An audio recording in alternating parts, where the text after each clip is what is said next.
ने भी शिरकत की और पाकिस्तानी वज़ीर आज़म जो फॉर्म 47 के हैं शहबाज शरीफ, वो भी इसमें शामिल हुए। दोनों ने एक दूसरे के साथ कंधे से कंधा मिलाकर इस इजलास के अंदर शिरकत की और इसके एजेंडा के ऊपर ज़ाहिर है यस कहा। सदर ट्रंप ने लंबी तकरीर की। उनकी तकरीर के अंदर दोबारा पाकिस्तान का जिक्र हुआ, शहबाज शरीफ का जिक्र हुआ, आसिम मुनीर का जिक्र हुआ और बहुत ही इंटरेस्टिंग जिक्र हुआ। उसकी तरफ तो आते हैं, लेकिन पहले आपको ये बता दें कि चीदा चीदा जो मुस्लिम ममालिक इसके अंदर शामिल हैं, क्योंकि यूरोपियन बड़ी बड़ी ताकतें जो हैं उन्होंने तो इस इजलास का तकरीबन बाइकआउट किया, या बाइकआउट नहीं तो अपने आप को इससे अलग रखा। उन्होंने क्यों रखा उस पर भी बात करते हैं, लेकिन पहले जो बड़े बड़े चीदा चीदा मुसलमान मुल्क इस बोर्ड ऑफ पीस के अंदर शामिल हुए, उन सब ने 7 अरब डॉलर के इसके अंदर फंड्स देने का फैसला किया है। सदर ट्रंप ने ऐलान किया, उन ममालिक के नाम लिए और बताया कि वो बोर्ड ऑफ पीस के अंदर 7 अरब डॉलर से ज़्यादा के फंड्स देंगे ताकि वहाँ पर फ़लस्तीन और गज़ा के अंदर जो भी मंसूबा है बोर्ड ऑफ पीस का, सदर ट्रंप का, इसराइल का, उसको मुकम्मल किया जा सके।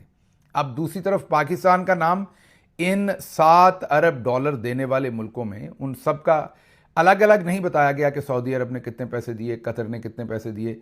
सब ममालिक के नाम इकट्ठे लेकर और आखिर पर कहा गया, जिसमें कुछ गरीब ममालिक भी थे, सारे कोई अमीर ममालिक ही उसमें शामिल नहीं है, जैसे उज़्बेकिस्तान वगैरह, उनके नाम भी शामिल थे। वो कोई इतने रिच कंट्रीज़ नहीं है सऊदी अरब की तरह, लेकिन उन सब ममालिक के नाम लिए गए और आखिर पर कहा गया कि इन्होंने 7 अरब डॉलर दिए। पाकिस्तान का नाम उनमें से मिसिंग था। मसलन हमने अभी हाल ही में 50 मिलियन डॉलर का या 40 मिलियन डॉलर का एग्जैक्टली मरियम नवाज साहबा का जो जेट है, जो जहाज़ है, ख़रीदा है। तो अगर पाकिस्तान को 20 मिलियन डॉलर भी देता तो सदर ट्रंप ज़रूर नाम लेते, क्योंकि 7 अरब में कई सारे मुल्कों के नाम लिए, तो उसमें ज़ाहिर ऐसे मुल्क भी होंगे जो कोई 30 मिलियन डॉलर देगा, कोई 40 देगा, कोई 50 मिलियन डॉलर देगा, तो पाकिस्तान भी अपना नाम इसमें लिखवा सकता था। अब पाकिस्तान ने नाम क्यों नहीं लिखवाया, ये पहला पॉइंट नोट कर लें, बाद में आपको बताएंगे कि पाकिस्तान के ज़ुम्मे और खिदमात हैं, इसलिए पाकिस्तान का नाम पैसों वाले मामले के अंदर नहीं लिया जा रहा। अब आते हैं जो यूरोपीय ममालिक हैं, उन्होंने इससे दूरी रखी, उन्होंने इसका बाइकआउट तो आप नहीं कह सकते, बाइकआउट तो तब होता है जब कोई इसकी मजम्मत करे, रहे वो खामोश हैं इसके ऊपर, लेकिन उनमें से किसी ने भी इस बोर्ड ऑफ पीस के इजलास में, जो भी आने वाले इजलास भी होने और ये जो पहला उनका एक इजलास हुआ है, मीटिंग हुई है, उससे अपने आप को दूर रखा है। वजह यही बताई है कि ये अक़वाम मुत्तहिदा के एक पैरेलल, उसके एक मुखालिफ, उसके एक बराबर नया फोरम बना दिया है जो उसके मैंडेट को चैलेंज करेगा। अब इन हालात में जो जितने भी यूरोपियन ममालिक हैं, बड़े बड़े, फ्रांस ले लें, बरतानिया ले लें, फिर स्कैंडिनेविया के कंट्रीज़ जितने भी हैं, उन सब ने इसमें शमूलियत इख्तियार नहीं की। अगर गौर से देखा जाए तो फिर जो गार्डियन लिख रहा है, जो टेलीग्राफ लिख रहा है, वो दुरुस्त लिख रहा है कि इसके अंदर बड़े बड़े जो डिक्टेटर हैं पूरी दुनिया के अंदर और जो बादशाह हैं, जिनको आवाम पूछने वाली नहीं है, वो ज़्यादातर शामिल हुए हैं।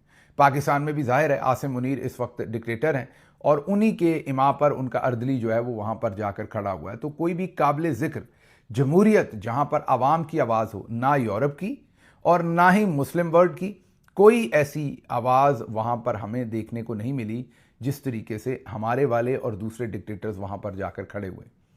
फिर सदर ट्रंप ने वहाँ पर बहुत ही अनोखी किस्म की तकरीर कर डाली। एक बार फिर उन्होंने जिक्र छेड़ दिया जो इंडिया और पाकिस्तान की झड़प हुई, लेकिन इस दफ़ा उन्होंने, क्योंकि उनका अब काम करीब होता जा रहा है, तो अब उन्होंने ज़रा थोड़ा सा लुंगी कह लें या घूंघट कह लें, उठाना शुरू कर दिया है।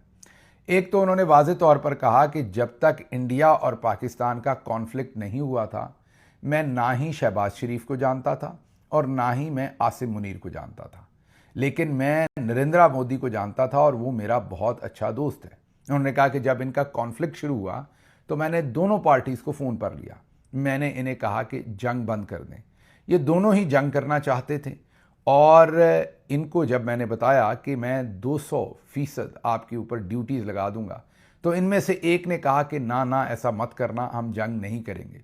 उन्होंने कहा कि ये दोनों जंग करना चाहते थे, लेकिन जब मैंने इनको धमकी लगाई तो इन्होंने फ़ौरन इनको बताया कि 200% आपके ऊपर मैं ट्रेड बैरियर्स और जो टैरिफ है वो लगा दूंगा।